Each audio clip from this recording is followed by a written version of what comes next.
लेकिन कुछ सवाल ऐसे हैं जिन पर उत्तर दिए जा सकते हैं, इसलिए मैं साहब से के सामने प्रश्न आपका रखूंगा।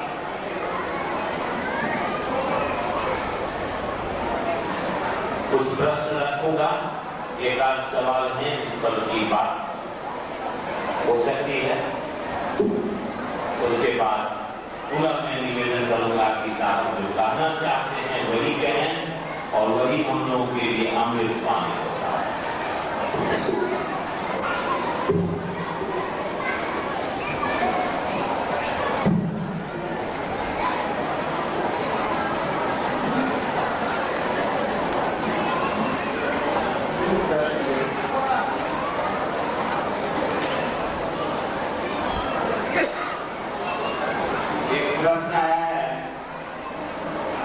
प्रकृति का नियम और ईश्वर के नियम में क्या फर्क है? कहीं ऐसा तो नहीं कि ये दोनों एक ही सीखे के लोग पढ़ लो।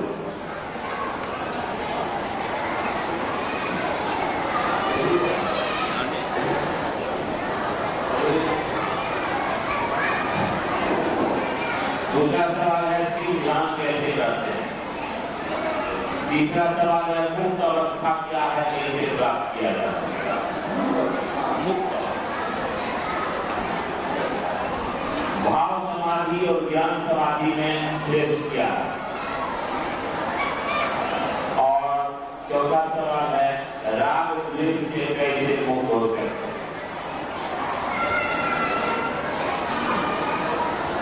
अभी आपने प्रश्न सुने, अभी देवाशीष भाई ने जो सवाल पढ़ा आपने सुना, ये कोई सवाल,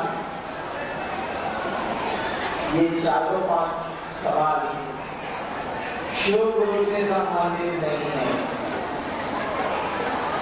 गुरु और शिष्य की परिधि में नहीं आते हैं।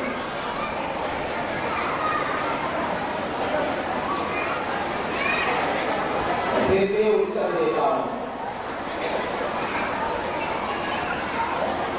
पहला सवाल था कि ईश्वर का नियम और प्रकृति का नियम क्या एक है?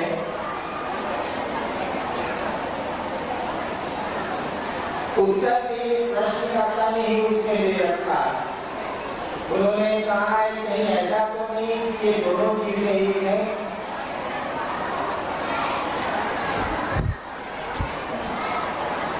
आप लोगों को शांत रहना चाहिए, चुप बैठना चाहिए, सुनना चाहिए।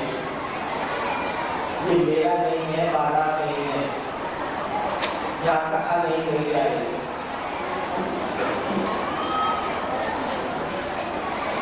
हम लोगों को मालूम है एक शब्द नारायण। नारायण शब्द सुना है, आप लोगों ने सुना होगा। नारायण वो फिर सूर्यपुर के हाथी और नारायण का आना और हाथी को गली को ग्रास से मुक्त कराना, इसे नारायण शब्द का अर्थ क्या? नारायण को शब्द आप बोलते हैं, भारतवर्ष के बहुत से बुजुर्ग थे, वो अक्सर कहा करते थे शिव नारायण नारायण नारायण, शिव नारायण नारायण नारायण। आपको कहानी मालूम होगी कि शिव नारायण नारायण करके काशी विश्वनाथ का दरवाजा खोला गया था। दिन के दोपहर में वहां के पुजारियों ने दरवाजे बंद कर दिए थे। संत के आने पर किसी एक को किसी दूसरी जाति से बिलोंग करते थे और उन्होंने शिव नारायण नारायण नारायण कहना शुरू किया। और कहना है कि काशी विश्वनाथ का पट खुल गया महादेव के दर्शन के लिए, उस संत के लिए। नारायण शब्द का अर्थ क्या? नारायण शब्द दो शब्दों से बना, एक शब्द है नार और एक शब्द है अयन। नार और अयन को जोड़ा गया है नारायण में। नार शब्द के तीन अर्थ होते हैं। नार शब्द के 3 अर्थ होते हैं। नार माने स्त्री, चलत नार, नार माने स्त्री, नार माने भक्ति, इसी से हुआ है नारद। नारद शब्द का अर्थ होता है जो भक्ति देता है। नार माने भक्ति, इसी से हुआ है नारद। नार माने स्त्री, और नार शब्द का एक और अर्थ होता है प्रकृति, कायनात। जो नार का अयन करता है वही नारायण है। जो प्रकृति को अपने में समाविष्ट किए हुए हैं, प्रकृति जिसमें समाविष्ट है, जो प्रकृति को संचालित करता है वही नारायण है, वही ईश्वर है। प्रश्नकर्ता ने देखे लिखा है, कहीं ऐसा तो नहीं कि दोनों एक ही चीज है? बिल्कुल एक ही चीज है।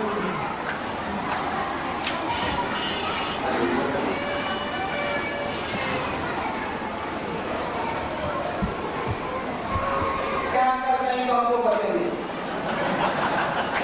आप ध्यान कैसे करते हैं ये हम कैसे बताएं? शिव ध्यान कैसे करते हैं? पर ध्यान करते हैं कि आप डूबे रहते हैं। हम लोग पहले लेखाई की किताब पढ़ते थे बाबू जी के घर से, तो किताब रखते थे अपने क्लास का और उसके भीतर रखते थे उपन्या। क्या है? कहानी की किताब, चुन्नू मुन्नू, चंदा मामा, हमने उसमें रखा। जब मेरे बाप को बताई नहीं सकते, बाप को कहेंगे कि बच्चा कितना पढ़ता है, जब सामने ये रखे हुए हैं अंग्रेजी की किताब, अब भीतर में उनको क्या पता है कि चंदा मामा हम पढ़ रहे हैं, कैसे बताते? तो शिव ध्यान कैसे करते हैं? शिव ध्यान क्या करते हैं ये कौन बताएगा? प्रश्नकर्ता ही शायद बता सकें। कैसे जान लीजिए, इस संसार में देवताओं को भी, इस संसार में ईश्वर को भी, इस संसार में कृष्ण, राम और शिव को भी, इस संसार को शिवोन्मुख करने की दिशा में चलाना पड़ता है, और वो आदमी के जैसा आचरण करते हैं जो आचरण आपको परमात्मा की ओर ले चले। शिव को ईश्वर कहा जाता है। भारतीय आध्यात्मिक धारा में जब आप उसका अध्ययन करेंगे तो पाएंगे कि हमारे यहाँ शिव के लिए ईश्वर शब्द का प्रयोग हुआ है। ईश्वर शब्द ही नहीं प्रयोग हुआ है, उपनिषदों में महेश्वर शब्द का प्रयोग हुआ है शिव के लिए, और ईश्वर के लिए शिव शब्द का प्रयोग हुआ है। कभी मौका मिला तो हम आपसे बात कर सकेंगे। आपको बात करने देते नहीं, इतना शोर करते हैं। कभी मौका मिला तो आपको हम समझा सकेंगे या समझ सकेंगे कि ये महादेव क्या है, ये भगवती क्या है। उस शिव की जो कल्पना की गई है कि जो परम सत्ता है, जो शिव है, ईश्वर है, महेश्वर है, उसका ये महादेव रूप क्या है।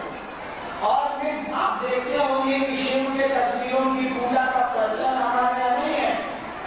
हमारे भारतवर्ष में जहां देखिएगा तो शिव के शिवलिंग की पूजा होती है, मूर्तियों की पूजा का प्रचलन बहुत हल्का है, बिल्कुल कहीं कहीं नहीं है। जहां जाइए बैद्यनाथ, जहां जाइए केदारनाथ, जहां जाइए अमरनाथ, विश्वनाथ, सब जगह शिवलिंग है, शिव की प्रतिमाएं नहीं है।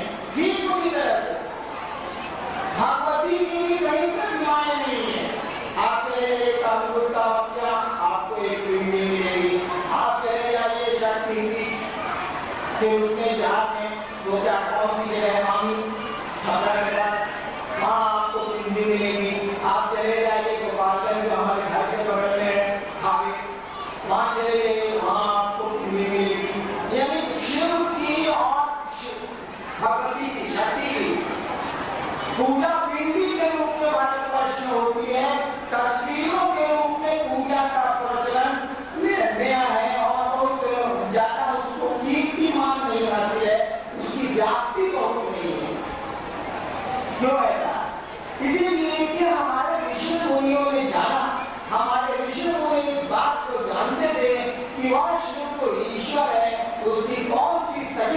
तस्वीर बन सकती है, उस परमात्मा की तस्वीर कैसे हम बनाएं, चलो एक प्रतीक मान लेते हैं। हालांकि बातें बहुत वैज्ञानिक है, शिवलिंग भी बहुत वैज्ञानिक है, उसके जल भी चलता है, उसकी बड़ी सुंदर लगता है, उसके प्रभाव भी बड़े अच्छे हैं। आप चढ़ाना चाहिएगा, आप जो पेपर में चढ़ाते हैं उसका भी बहुत वैज्ञानिक पहलू है, चंदन और हल्दी चढ़ाते हैं उसका भी पहलू है, लेकिन हम आप जानते ही नहीं उसका रस, इसीलिए दिक्कत होती है। सोचा गया कि वो शिव की कौन सी तस्वीर बनाई जाए और इसीलिए उस शिव की पूजा प्रतीकों के रूप में होती है। ठीक उसी तरह से उस आदि शक्ति की, उस शिव की आदि इच्छा जो है, जिनकी इच्छा जिसका भक्ति कहते हैं, उनकी इच्छा से सृष्टि का कण कण सृष्टि हुआ है, उनकी कौन सी तस्वीर बनेगी, उनकी भी एक पिंडी बना दी गई।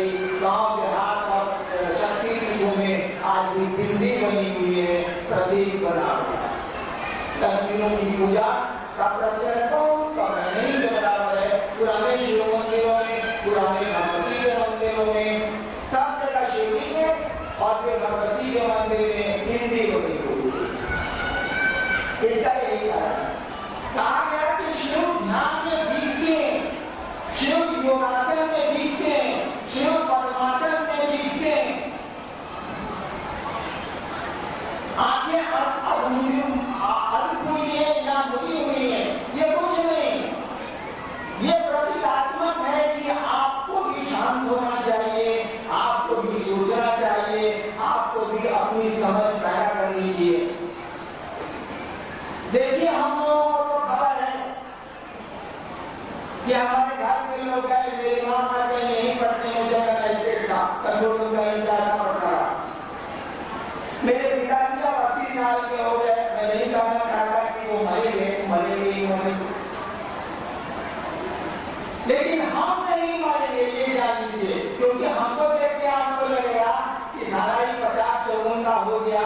अब जो कहता है कि मकान बनाए बाबा, आपको दुआ कहने लगी, नदिया कहने लगी, आपको दुआ के बेदुआ कहने लगी, उगरो तुम बनाने के बाद पूरी योजना अभी 100 साल की हमेशा के दिमाग में। अब मुझसे से बचेगा हम 30 साल से ज्यादा तो कोई नहीं कभी है। तभी योजना हम बनाए, क्यों बनाए? सूचना है कि मरेंगे, समझ नहीं, समझते ही नहीं। शिव की तस्वीरें, इन देवताओं की तस्वीरें प्रतीकात्मक हैं, उनके कुछ मानी है, कुछ अर्थ है, और शिव किसका ध्यान करेंगे? आप बताइए तो जो आप रचना करते हैं, जिस चीज को आप तैयार करते हैं, जिस चीज का सृजन आप करते हैं, जो चीजें आपके द्वारा प्रसूत होती है, पैदा होती है, भैया हमेशा तो उन्हीं की याद करते हैं। हमारा लेगा, हमारी संपत्ति, हमारी सृष्टि, हमारी वही शिव भी तो संसार का पूरा रचेगा। कहा जाता है कि वो जगत पिता दिखाए गए शिव को अर्धनारीश्वर के रूप में, यानी जहां पर स्त्री पुरुष एक साथ में और भाग में रखने और मानव सृष्टि की का प्रारंभ है, जो शिव और भगवती के रूप में दिखाया जाता है। वह सत्ता जब ध्यान मस्त है तो सृष्टि के लिए है, हमारे आप के लिए है, और हम लोग अपने ध्यान में मस्त। कुछ ऐसा ही काम हो सकता है। मुक्त अवस्था क्या है और कैसे प्राप्त किया? मुक्त अवस्था क्या है और कैसे प्राप्त किया, विषय हम लोगों के मंच का नहीं है। हम लोग मुक्त हैं कि बंधन में, हम लोग बंधे हुए हैं कि खुले हुए हैं। रविन्द्रनाथ ठाकुर ने शिव को जब गुरु माना तो अपनी एक कविता में उन्होंने लिखा, आमी नटराजे चेला, मैं शिव का शिष्य हूं, चित्ताकाशे देख चिल्लेला, मन चित्त के आकाश में कहना जाए, बांधो खोले सीन चीज साधन। महाकाल को गुरु मान के, नटराज को गुरु मान के क्या कर रहे हैं? आमी नटराजे चेला, चित्ताकाशे देख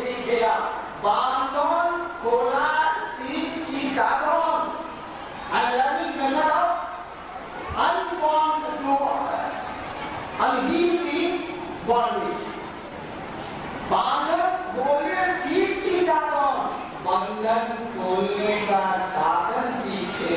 शुरू मानते जो मैं बंधन खोले सीख साधन महाकाले त्रिशूल नाचे।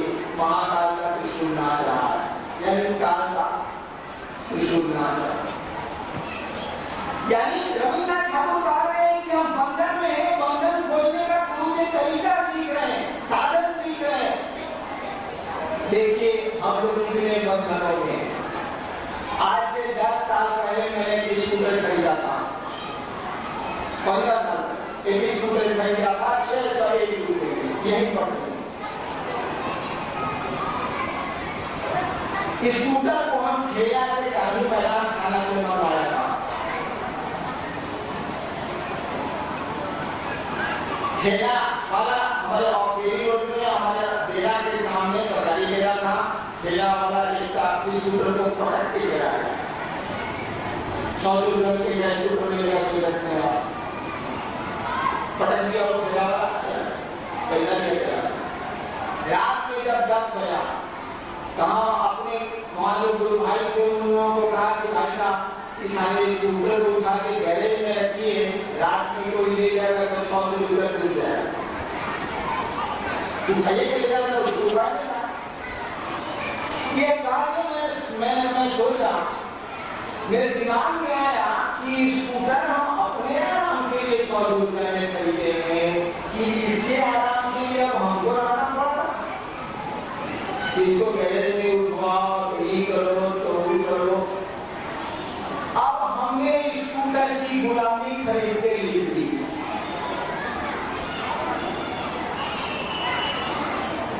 जिस चीज को आप पकड़िएगा वो चीज आपको दाम मिलेगी।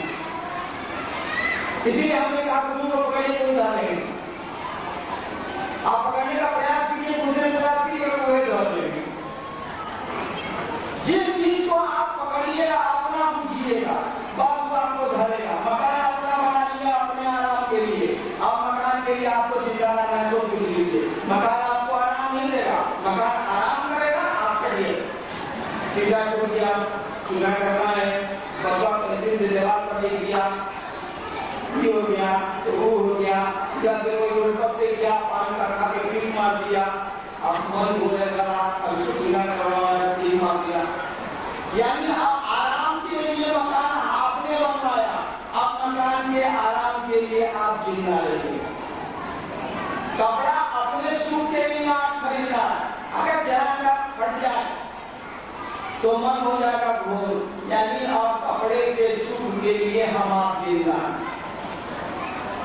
यानी हम लोग पैदा हुए हैं तब से 1 करोड़ चीजों के गुलाम हैं। गुलाम को आराम नहीं आएगा, गुलामी में आराम है क्या? अरे आप पास हो जाते हैं, आप विवश हो जाते हैं। इसीलिए भारतीय ने कहा